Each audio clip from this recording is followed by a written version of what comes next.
Hardware store owner ako for 13 years, kaya aware ako sa mga waterproofing na binibenta sa market at sa mga hardware store, even yung mga leading brand. So, ang palaging hinahanap ng mga mason or ng mga customer ko is yung waterproofing na leading brand na sanay na silang gamitin.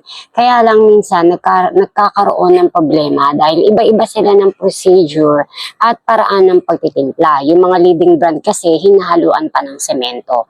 Pero itong si Flexicrete na product ni Build Right na waterproofing, hindi mo na siya kailangang haluan ng semento dahil meron na siyang liquid at powder. Imimix mo na lang and then ready to use na.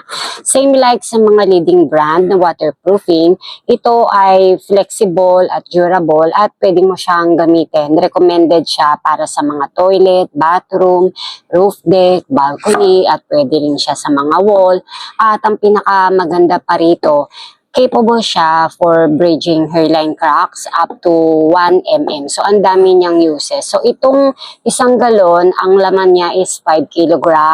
And then, yung isang balde naman is 18 kg. So, kung imimix niyo po siya, dapat po, i-allow nyo lang po siya to stand for 5 minutes. And then, bago nyo po ipahid kung saan nyo po siya gagamitin, kailangan haluin nyo muna ulit bago nyo po ipahid sa surface.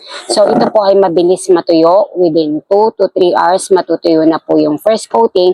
At yung isang galon, ang coverage area niya is 2.85 square meter. So, itry nyo to. Maganda talaga siyang gamitin.